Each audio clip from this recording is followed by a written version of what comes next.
எல்லாருக்கும் ஒரு மிகப்பெரிய வணக்கம். நம்ம எஸ்கேனுடைய நடிப்பில் அடுத்த வெளியான படம் தான் பிரின்ஸ். இந்த ஒரு படத்தை தீபாவளி அன்றைக்கி ரிலீஸ் பண்ண போகிறோம் அப்படிங்கிற மாதிரி அதிகாரப்பூர்வமாக அறிவிச்சிட்டாங்க. அதே மாதிரி இந்த படத்தை தயாரித்த தயாரிப்பாளருக்கு ஒரு டேபிள் ப்ராஃபிட் அப்படின்னு நம்ம ஆல்ரெடி சொல்லியிருந்தோம். இதை தொடர்ந்து இந்த படத்தோடைய ப்ரீ பிஸ்னஸ் ரிப்போர்ட் அப்படிங்கிறத இன்றைக்கி இந்த ஒரு வீடியோவில் பார்க்க போகிறோம். இந்த படத்தோடைய தமிழ்நாடு ரைட்ஸ் அப்படிங்கிறது கோபுரம் சினிமாஸ் தான் வாங்கியிருக்காங்க. இதற்கான அஃபீஷியல் அனௌன்ஸ்மெண்ட்டை தான் ஃபஸ்ட்டே ரிலீஸ் பண்ணிட்டாங்க. இதை தொடர்ந்து 27 கோடிக்கு கோபுரம் சினிமாஸ் இதோடைய தமிழ்நாடு ரைட்ஸை வாங்கியிருக்கு.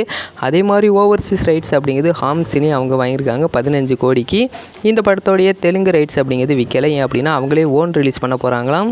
அது மட்டும் இல்லாமல் சேட்டலைட் மற்றும் டிஜிட்டல் ரைட்ஸை ஸ்டார் விஜய் அவங்க தான் வாங்கியிருக்காங்க. இந்த ஒரு படத்தோடைய டிஜிட்டல் ரைட்ஸை டிஸ்னி ஹாட்ஸ்டார் வாங்கியிருக்காங்க 45 கோடிக்கு வாங்கியிருக்காங்க அப்படிங்கிற தகவலை நம்ம ஆல்ரெடி சொல்லிட்டோம். அதே மாதிரி ஆடியோ ரைட்ஸ் அப்படிங்கிறது ஆதித்யா மியூசிக் அவங்க வாங்கியிருக்காங்க 2 கோடிக்கு வாங்கியிருக்காங்க அப்படி தகவல் வெளிவந்திருக்கு.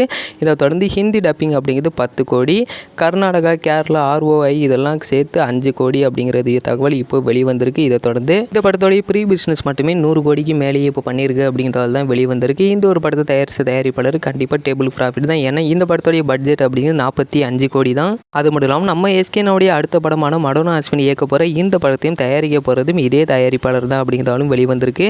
இதற்கான அஃபீஷியல் அனௌன்ஸ்மெண்ட்டை நம்ம கொடியில் எதிர்பார்க்கலாம். அது மட்டும் இல்லாமல் பிரின்ஸ் படத்தோடைய சாங் ஷூட் அப்படி இந்த ஜூலையில் மறுபடியும் ஸ்டார்ட் பண்ண போகிறாங்க அப்படின்றாலும் வெளிவந்திருக்கு. இது இன்ட்ரோ சாங்காக இருப்பதற்கான வாய்ப்புகள் அதிகமாக இருக்குது. ஏன்னா இன்ட்ரோ சாங்கும் ரோகேஷ் அவர் தான் எழுதியிருக்காரு.